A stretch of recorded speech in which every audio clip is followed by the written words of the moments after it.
नमस्कार. मल्हार टीव्हीच्या सकाळच्या बातमीपत्रामध्ये आपलं स्वागत.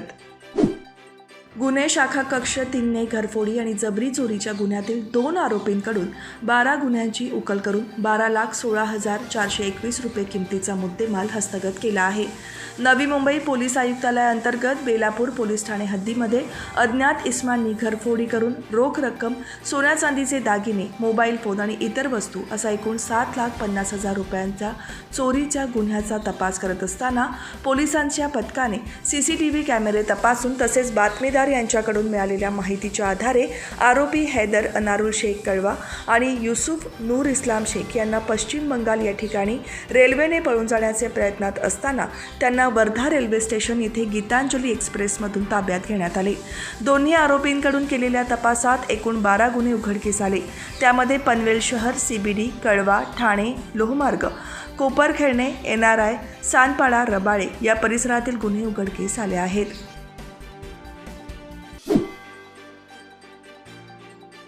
महाराष्ट्र शासनाच्या महसूल सप्ताह एक हात मदतीचा या कार्यक्रमाअंतर्गत पनवेलमधील उद्योजक आणि पनवेल एज्युकेशन सोसायटीचे अध्यक्ष इक्बाल काझी यांच्या माध्यमातून पनवेल तालुक्यातील नैसर्गिक आपत्तीमुळे बाधित झालेल्या शेकडो कुटुंबियांना जीवनावश्यक वस्तूंसह धान्याचे वाटप करण्यात आले आहे. त्याअंतर्गत पोयंजे येथे जुलै 2023मध्ये अतिवृष्टीमुळे अंशतः पडझड झालेल्या कुटुंबांना महसूल अधिकारी, महसूल कर्मचारी आणि काझी ट्रेडिंग कंपनीच्या वतीने 1 महिना पुरेल अशा जीवनावश्यक वस्तूंचे वाटप करण्यात आले. यामध्ये गहू, तांदूळ, चहा पावडर, साखर, चणा डाळ, मूग डाळ, रवा, पोहे, लाल मिरची, मीठ, जिरे, मोहरी, हळद, मसाले, कांदा, लसूण, बटाटे, चवळी, मूग, मटकी, जेमिनी, गोडे तेल, खोबरेल तेल या साहित्यांचा समावेश होता. त्यांच्या या सहकार्याबद्दल शासनातर्फे इक्बाल काझी यांचे कौतुक करण्यात आले.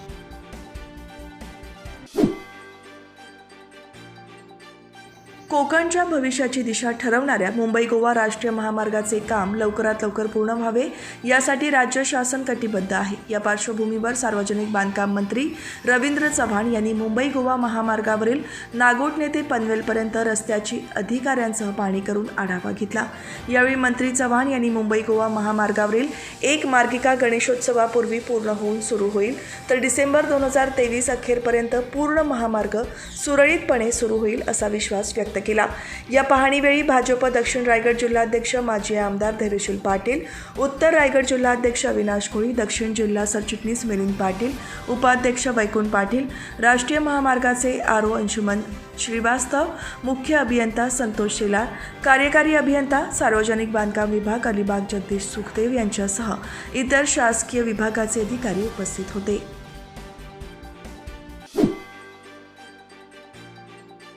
पनवेलचे आमदार प्रशांत ठाकूर यांचा वाढदिवस विविध उपक्रमांद्वारे साजरा करण्यात आला. या अंतर्गत पनवेल महापालिका दवाखान्याच्या वतीने विशेष तज्ज्ञ डॉक्टरांच्या सेवेचा शुभारंभ खारघरमधील आरोग्य केंद्रात आमदार प्रशांत ठाकूर यांच्या वाढदिवसाचे औचित्य साधून करण्यात आला होता. या कार्यक्रमामध्ये पनवेल महापालिकेचे माजी सभागृह नेते परेश ठाकूर यांच्या उपस्थितीत झाला. यावेळी त्यांच्या हस्ते सेवा देणाऱ्या डॉक्टरांचा सत्कार करण्यात आला. सर्वसामान्य नागरिक दिवसभर काम करून संध्याकाळी दवाखान्यात येत असतात. हे लक्षात घेऊन महापालिकेने नागरी प्राथमिक आरोग्य केंद्रामध्ये सकाळच्या OPD बरोबरच दुपारी 2 ते रात्री 10 वाजेपर्यंत OPD सुरू करून आरोग्य सेवा देण्याचा अत्यंत स्तुत्य उपक्रम राबवला आहे. याबरोबरच महापालिकेने वैद्यकीय आरोग्य सेवा बळकट करत पुढचे पाऊल टाकले आहे. यामध्ये डॉक्टर लक्ष्मण वाघमारे, डॉक्टर सुतेशा बामगुडे हे प्रत्येक मंगळवारी, डॉक्टर हरविंदर सिंग प्रत्येक गुरुवारी, डॉक्टर रमिता सिंग महिन्याच्या पहिल्या आणि तिसऱ्या गुरुवारी तसेच डॉक्टर राहुल भातघरे महिन्याच्या पहिल्या आणि तिसऱ्या शनिवारी सेवा देणार आहेत.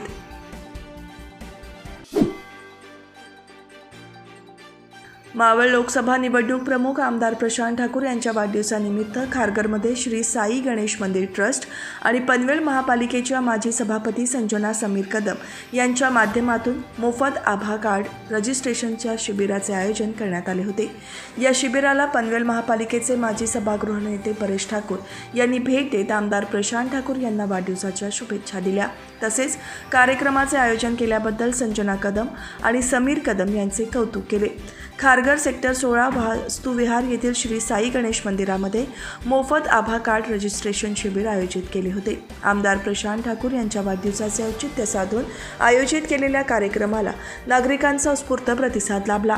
यावेळी पनवेल महापालिकेच्या माजी प्रभाग समिती सभापती संजना समीर कदम, भाजप युवा मोर्चाचे जिल्हा सरचिटणीस समीर कदम, संतोष शर्मा, संजय बांगर, अमर उपाध्याय यांच्यासह मान्यवर उपस्थित होते.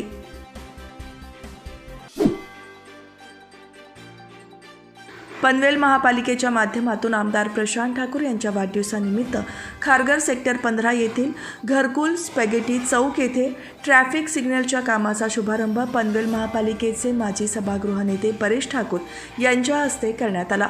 खारघर शहर वसवताना सिडकोने अनेक नागरी समस्यांपासून रहिवाशांना वंचित ठेवले होते.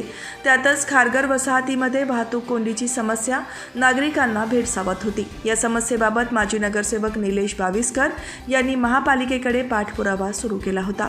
त्यांच्या या पाठपुराव्याला यश आले असून स्पॅगेटी चौक येथे ट्रॅफिक सिग्नल उभारण्यात येणार आहे. या सिग्नल उभारण्याच्या कामाचा शुभारंभ आमदार प्रशांत ठाकूर यांच्या वाढदिवसाचे औचित्य साधून माजी सभागृह नेते परेश ठाकूर यांच्या हस्ते करण्यात आला.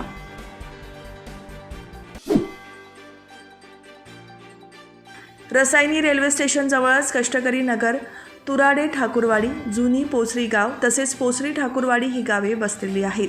येथील कष्टकरी नागरिक आपल्या उपजीविकेसाठी रसायनीतील पाताळगंगा परिसरातील कारखान्यात कामधंद्यासाठी जातात. परंतु सकाळ आणि संध्याकाळी नोकरीच्या ठिकाणी जाताना रेल्वे स्टेशन पलीकडील गावातील नागरिकांना कामाला जायच्या वेळेवर रसायनीतील रेल्वे स्टेशन फाटक त्यांच्या पोटापाण्याच्या नोकरीवर मारक ठरतोय. कारण फाटक पडल्याने रेल्वे फाटकावर कधी अर्ध्या तासाच्या आसपास नागरिकांना ताटकळत उभे राहावे लागते.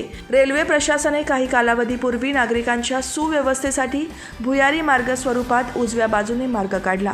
परंतु 2-3 महिन्याच्या कालावधी सोडला तर या मार्गांचा नागरिकांना काही एक उपयोग झाला नाही आणि रेल्वे प्रशासनाने काढलेल्या अंडरग्राऊंड भुयारी मार्गावर खर्च केलेले लाखो रुपये पाण्यात गेले. तसेच त्यातून नागरिकांची नित्याचीच गैरसोय होऊन नोकरीच्या ठिकाणी वेळेवर न जाता येत असल्यामुळे नोकरीवर टांगती तलवार आली आहे. याची रेल्वे प्रशासनाने लवकरात लवकर दखल घेऊन या भागातील नागरिकांची समस्या सोडवावी अशी या भागातील नागरिकांची मागणी आहे.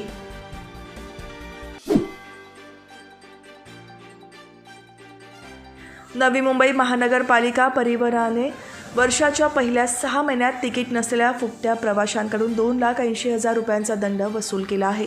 6 महिन्यांच्या कालावधीत एकूण 1,626 तिकीट नसलेले प्रवासी NMMT बसमधून प्रवास करताना पकडले गेले. ठाणे, कल्याण, डोंबिवली, पनवेल आणि उरण भागात NMMTच्या बसेसला गर्दीच्या वेळी प्रचंड गर्दी असते. काही प्रवासी भाडे चुकवण्यासाठी गर्दीच्या परिस्थितीचा फायदा घेतात. NMMTने समस्या सोडवण्यासाठी 50 तिकीट तपासनीस तैनात केले आहेत. तथापि भाडे चुकवणाऱ्यांच्या वाढत्या संख्येमुळे अधिक प्रभावी अंमलबजावणीसाठी त्यांची संख्या वाढवणे आवश्यक आहे. NMMTने तिकीट नसलेल्या प्रवाशांच्या दंडात सुधारणा केली आहे. यापूर्वी उल्लंघन करणाऱ्यांना सामान्य बसेससाठी 100 रुपये आणि वातानुकूलित बसेससाठी 200 रुपये दंड आकारला जात होता. आता सामान्य बससाठी दंडाची रक्कम 157 रुपये आणि वातानुकूलित बसेससाठी 300 रुपये करण्यात आली आहे. मुंबई पुणे प्रवास आता आणखी सुलभ होणार आहे. या द्रुतगती मार्गावरील वाहतूक कोंडी आणि अपघात आता काही प्रमाणात थांबण्याची शक्यता आहे. आता या मार्गावर 2 लेन वाढवण्यात येणार आहेत. महाराष्ट्र राज्य रस्ते विकास महामंडळाकडून द्रुतगती मार्गावरच्या दोन्ही बाजूंच्या प्रत्येकी 1 लेन वाढवण्याचा निर्णय घेण्यात आला आहे. तसा प्रस्ताव देखील तयार केला आहे. त्यामुळे प्रवाशांची वाहतूक कोंडीतून सुटका होणार आहे. या मार्गाला मंजुरी मिळताच अतिरिक्त 2 लेन बांधण्यास सुरुवात होणार आहे. यासाठी सुमारे 5,000 कोटींचा खर्च अपेक्षित असल्याचे MSRDCच्या वरिष्ठ अधिकाऱ्यांकडून सांगण्यात आले आहे. 2 नवीन लेन तयार झाल्यानंतर वाहतूक कोंडी कमी होईल, शिवाय प्रवासही वेगवान होणार आहे. कार्यसम्राट आमदार प्रशांत ठाकूर यांच्या वाढदिवसानिमित्त रत्नदीप स्पोर्ट्स क्लबच्या वतीने विद्यार्थ्यांचा गुणगौरव आणि ज्येष्ठ नागरिकांना छत्री वाटप कार्यक्रमाचे आयोजन धाकटा खांदा येथील श्री गणेश विद्या मंदिर प्राथमिक शाळा क्रमांक 6 येथे करण्यात आले होते. या कार्यक्रमाला आमदार प्रशांत ठाकूर, महापालिकेचे माजी सभागृह नेते परेश ठाकूर आणि भाजपचे तालुकाध्यक्ष अरुण शेठ भगत यांनी भेट देत गुणवंत विद्यार्थ्यांचा सत्कार केला आणि ज्येष्ठ नागरिकांना छत्रीचे वाटप करण्यात आले. यावेळी माजी महापौर डॉक्टर कविता सुनीता चौतमल, भाजपचे पनवेल शहर अध्यक्ष जयंत पगडे, माजी नगरसेविका अलका भगत, कामगार सेना अध्यक्ष मोतीलाल कोळी, भाजप जिल्हा कार्यकारिणी सदस्य भीमराव पवार, युवा नेते सतीश पाटील यांच्यासह पदाधिकारी, कार्यकर्ते, नागरिक आणि विद्यार्थी उपस्थित होते.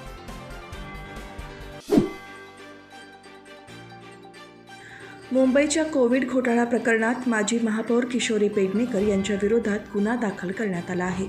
पेडणेकर यांच्यासह महापालिकेच्या 2 वरिष्ठ अधिकाऱ्यांवर मुंबईतील आगरीपाडा पोलीस ठाण्यात या गुन्ह्याची नोंद झाली आहे.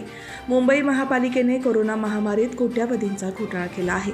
कोविड काळात काढण्यात आलेल्या टेंडर प्रक्रियेत घोटाळा झाल्याचे ईडीचे म्हणणे आहे. यामध्ये तत्कालीन महापौर किशोरी पेडणेकर यांचा सहभाग आहे, असाही ईडीचा आरोप आहे. या प्रकरणात मुंबई पोलिसांच्या आर्थिक गुन्हे शाखेने कलम 420 आणि कलम 120 ब अंतर्गत पेडणेकरांवर गुन्हा दाखल केला आहे. त्यामुळे त्यांच्या अडचणी वाढल्या आहेत. मुंबईत मृत कोविड रुग्णांना वाहून नेण्यासाठी वापरण्यात येणारी बॉडी बॅग 2,000 ऐवजी 6,800 रुपयांना खरेदी केल्याचे ईडीचे म्हणणे आहे. हे कंत्राट तत्कालीन महापौरांच्या सूचनेनुसार देण्यात आल्याचे ईडीने म्हटले आहे.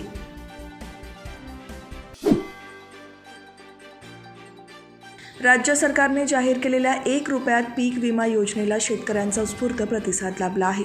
यंदा राज्यात खरीप हंगामात पेरलेल्या 1,30,65,257 हेक्टर क्षेत्रापैकी 86% म्हणजे 1,12,42,564 हेक्टरवरील पिकांचा विमा शेतकऱ्यांनी उतरवला आहे.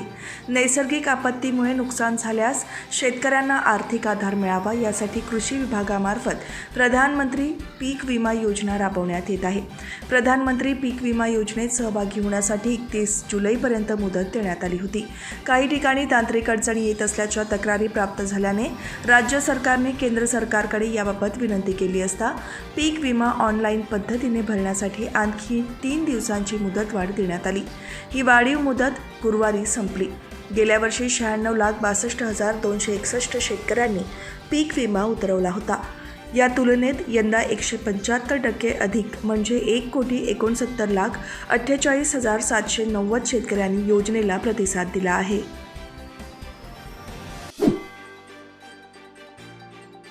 देशाचे गृहमंत्री अमित शहा पुणे दौऱ्यावर असून त्यांच्या हस्ते आज केंद्रीय सहकार संस्थेने निर्माण केलेले पोर्टल लॉन्च करण्यात येणार आहेत. पिंपरी चिंचवडमध्ये रामकृष्ण मोरे सभागृहात हा कार्यक्रम आयोजित करण्यात आला आहे. या कार्यक्रमास मुख्यमंत्री एकनाथ शिंदे, उपमुख्यमंत्री देवेंद्र फडणवीस, अजित पवार, सहकार मंत्री दिलीप वळसे पाटील प्रमुख पाहुणे म्हणून उपस्थित राहणार आहेत. पंतप्रधान नरेंद्र मोदी नुकतेच लोकमान्य टिळक पुरस्कार सोहळ्याच्या निमित्ताने पुण्यात येऊन गेले. त्यानंतर आता गृहमंत्री शहा पुणे दौऱ्यावर आहेत.